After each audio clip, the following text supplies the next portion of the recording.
BBC Sounds. Music, radio, podcasts. Warning, this podcast contains strong language, so don't tell your parents. This is the Youngblood podcast, so turn up the volume. This week we're doing things a little bit differently. I wanted to tell you about the origins of Youngblood and how we got here and how we got to have our own podcast. So I got my best mate, my brother, my guitar player, Mr. Adam Warrington. We're going to talk about how Youngblood became Youngblood and our kind of craziest stories to date. I can't wait for you to hear this. We haven't really told these stories yet, so let's go.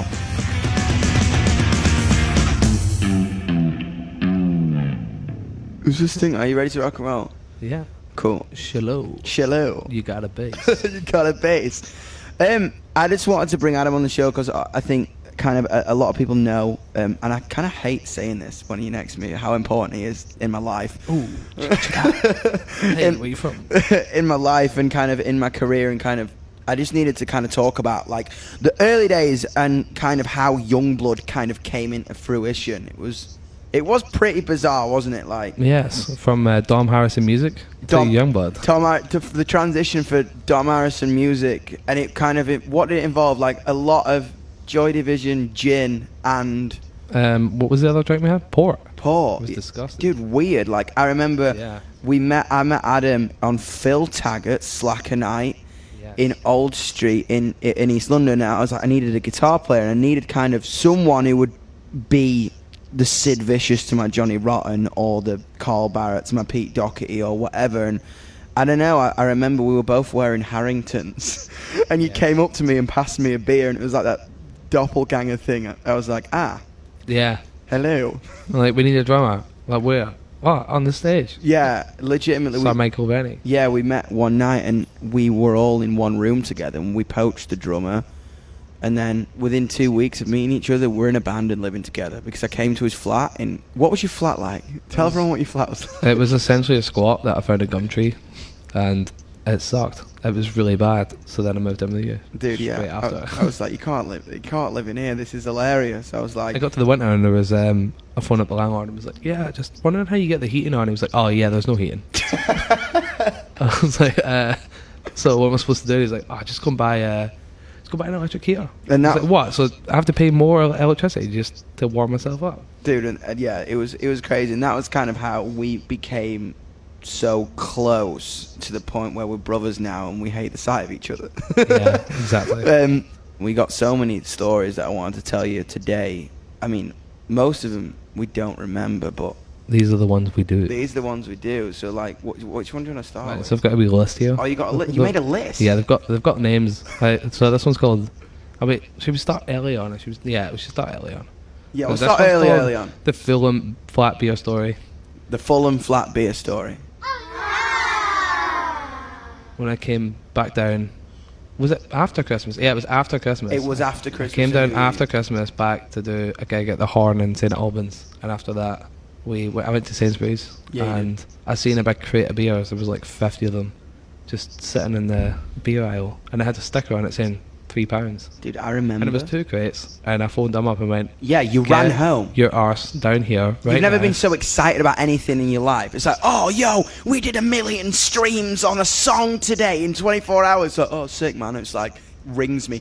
There's 50 beers for £3. But it was 2 crates. I couldn't lift both, so I phoned you. I was like, get your arse down here right now. And we carried 2 crates of 50 beers, 100 beers for £6. £6. What I remember from that first flat, when we moved in together, was just staying up till 4 a.m. Adam was at university studying guitar music, being a good boy. No, I was supposed to be at university. But yeah, you were supposed to be at university. I don't think you went, did you? I went sometimes. I got the excuse because I was technically doing actual work, but then I started to abuse that excuse. And like, oh yeah, I've got sessions, I've got stuff on. No, I'm just getting drunk with Dom tonight. No, I'm actually just really hungover and I'm not coming in. Sorry about that. And I never got in trouble for it. Dude. Yeah, do you know what? I still passed somehow. Yeah. Still passed. Well, the first year. I think it's because you're quite good at guitar. You know what I mean? Not very technically. Like I don't know my theory that well, but I somehow scraped by. Dude, I think that's it, man. Like I remember, like even like musically, when I first heard Adam, he just had this like when he plays on a track, you turn your head. Well, that's a dog. I saw a little doggy. When he woof woof. When he plays on a track, you kind of turn your head. He's great at scales, but he's not going to be like, "Hell yeah, man, B minor diminished, blah." He's like, you know what I mean, have a couple of beers and play something amazing.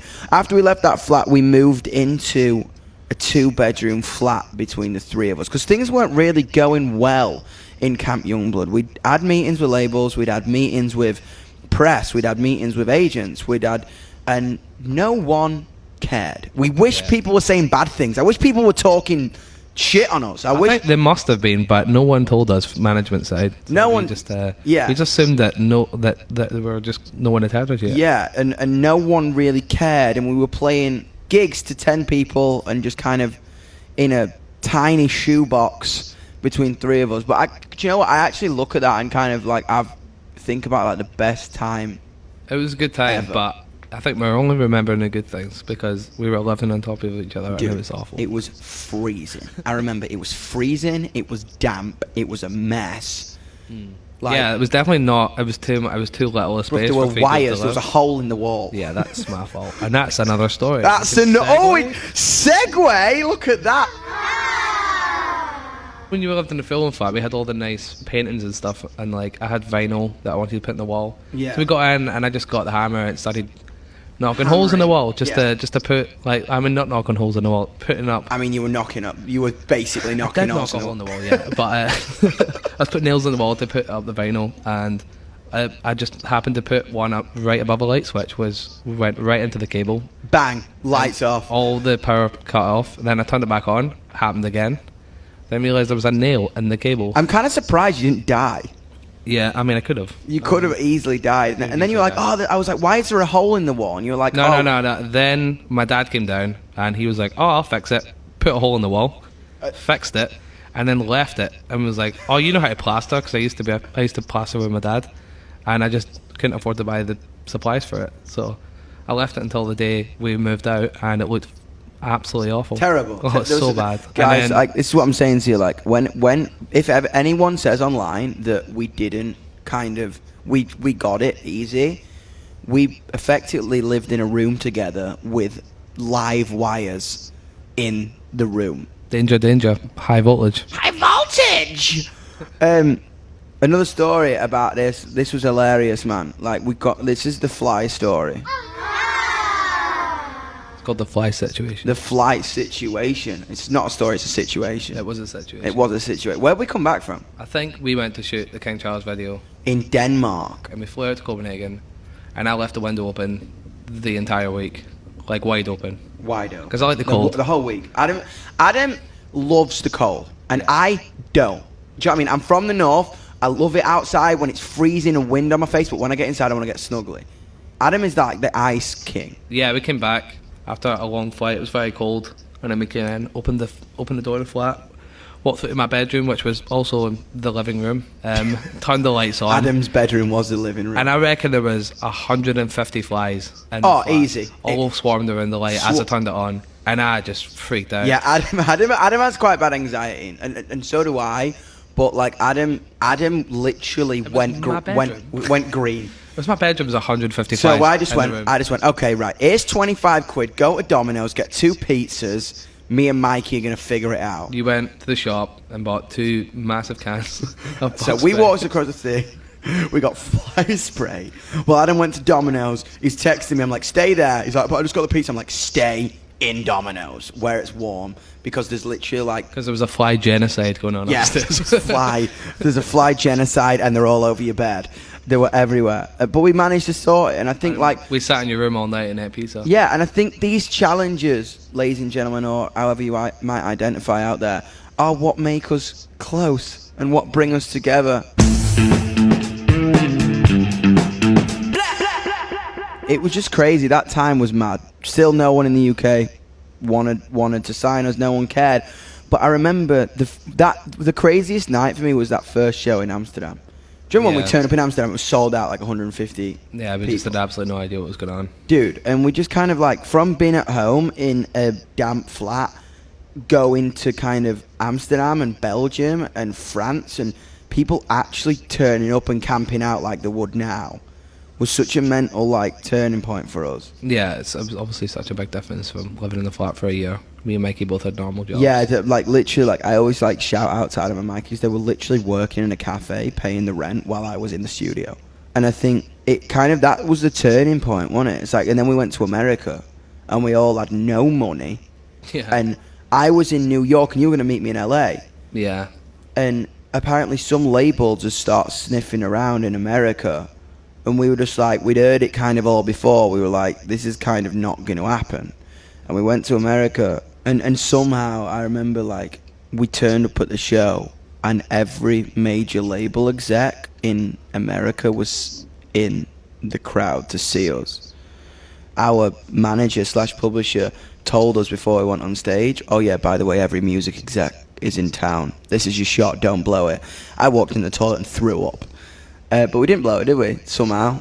I feel like no one told me, and we just kind of... maybe we did, and I was like, it's just the same old Yeah, show. no, I remember you literally coming into the room and being like, it's going to be fine, just play the same show we always play. And we did, and it was totally fine. Dude, that's what I say about everything. Like, no matter what size of venue, it's just always the same show. Yeah, dude, play the same show, and I miss touring so much. I miss kind of connecting with him, like... I do. I miss going through Norway and looking outside and pressing a little button beside my bunk and seeing the snow.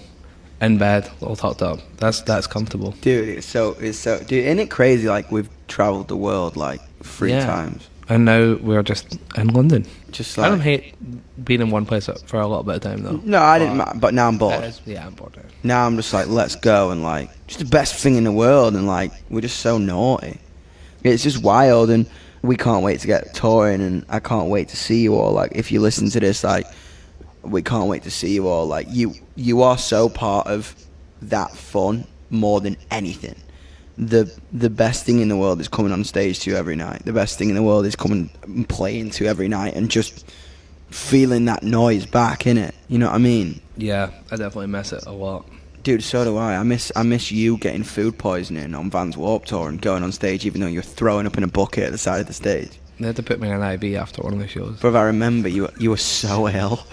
I think you lost 2 stone in a night. I lost I think I did. Dude, you were like looking at me like, I'm gonna shit myself on stage. Definitely some dodgy food vendor in Vans Walked Out. Not the catering, because the catering was great. Yeah, dude, I can't believe we did Vans Warped Tour. Like, that feels like a lifetime ago. It does. It was such a long time ago. Thank you so much for listening to mine and Adam's story hour. There'll be more coming soon from us. We love you. We love you. We do love you, and we can't wait to see you. Have a happy day or night wherever you are. Love you. I love that chat, man. He's been my best mate for years. Keep your best friends close. Tell the people you love that you love them every day, because you never know where you'll end up without them. Subscribe to the podcast on BBC Sounds to be first to hear new episodes. I will see you next week. I love ya. Bye.